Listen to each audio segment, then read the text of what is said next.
বন্যার পানিতে সব ডুবে গেলেও পানিতে ভাসছে শত বছরের পুরনো একটি কবর। পানি বাড়লে কবর ওঠে, আবার পানি নামলে কবরও নেমে যায়। শত চেষ্টা করেও কেউ এক চুল সরাতে পারেনি এই কবর। শত বছর ধরে এই কবরকে ঘিরেই আবর্তিত হচ্ছে এলাকার মানুষের বিশ্বাস আর বিস্ময়। বিস্তারিত থাকছে ডেস্ক রিপোর্টে। পবিত্র কুরআনের ভবিষ্যৎবাণী অনুযায়ী বর্তমান বিশ্বের যুদ্ধ, নির্বিচারে হত্যাকাণ্ড এবং আকাশ কালো ধোঁয়ায় ছেয়ে যাওয়া কিয়ামতেরই পূর্বাভাস।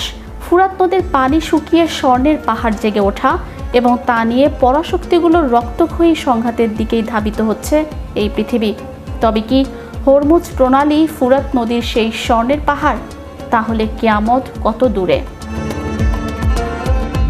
পবিত্র কুরআনের সূরা আদ-দুখানে আকাশে স্পষ্ট ধোঁয়া দেখা যাওয়ার যে বাণী রয়েছে তা বর্তমান বিশ্বের যুদ্ধ বিগ্রহ ও বোমা বর্ষণের কালো ধোঁয়া নির্মম বাস্তবতাকে মনে করিয়ে দেয়।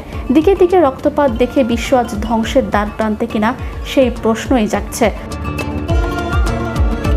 নবী করিম সাল্লাল্লাহু আলাইহি সাল্লাম শতাব্দীর আগেই সতর্ক করেছিলেন যে কিয়ামতের পূর্বে পৃথিবীতে হারাজ বা ব্যাপক হত্যাকাণ্ড বৃদ্ধি পাবে। ফিলিস্তিন থেকে মধ্যপ্রাচ্যে পরাশক্তিদের ক্ষমতার লড়াই এবং কারণ ছাড়া নিরীহ প্রাণহানি যেন সেই সত্যেরই জানান দিচ্ছে। ইসলামী ভবিষ্যৎবাণী অনুযায়ী শেষ জামানায় ফুরাত বা ইউফ্রেটিস নদীর পানি শুকিয়ে সোনার পাহাড় জেগে উঠবে, যা নিয়ে পরাশক্তিগুলো রক্তক্ষয়ী যুদ্ধে লিপ্ত হবে। আধুনিক গবেষকদের একাংশের মতে এই সোনা আক্ষরিক সোনা নয়, বরং খনিজ তেল বা কালো সোনা। মধ্যপ্রাচ্যের ভূ রাজনীতি ও অশান্তির আগুন এই তেল দখলের লোভেই জ্বলছে। ভৌগোলিক বিশ্লেষণে দেখা যায় ফুরাত নদী যেখানে শেষ হচ্ছে তার প্রবেশ দ্বারেই অবস্থিত গুরুত্বপূর্ণ হরমুজ প্রণালী। বিশ্বের 20% তেল এই সরু জলপথ দিয়ে পরিবাহিত হয়। ফলে এই অঞ্চল বৈশ্বিক সংঘাতের কেন্দ্রবিন্দু হলে হরমুজ প্রণালী স্বয়ংক্রিয়ভাবে রণক্ষেত্রে পরিণত হবে, যা তৃতীয় বিশ্বযুদ্ধের জন্ম দিতে পারে। তবে সাম্প্রতিক বছরগুলোতে সিরিয়ার রাক্কা ও দায়র এজ জোর এলাকায় ফুরাত নদী শুকিয়ে যাওয়ার পর মানুষ যে চকচকে খনিজ খুঁজে পেয়েছিল, বিজ্ঞানের দৃষ্টিতে তা খাঁটি সোনা নয়, বরং পাইরাইট বা ফুলস গোল্ড। এর ভেতরে ন্যানো স্কেলের সোনা থাকতে পারলেও বাণিজ্যিকভাবে বড় কোনো খনির সন্ধান মেলেনি।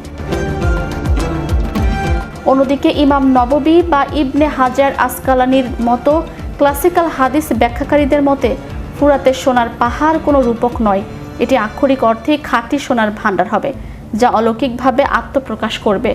রাসূলুল্লাহ সাল্লাল্লাহু আলাইহি সাল্লাম নির্দেশ দিয়েছেন সে সময় কেউ যেন সেখান থেকে কিছুই গ্রহণ না করে। যদি এটি তরল তেল হতো তবে সাধারণ মানুষের পক্ষে নদী থেকে তা সংগ্রহ করা সম্ভব হতো না।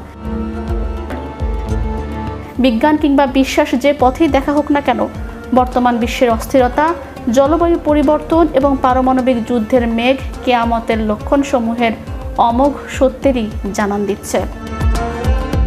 Channel Europe news desk.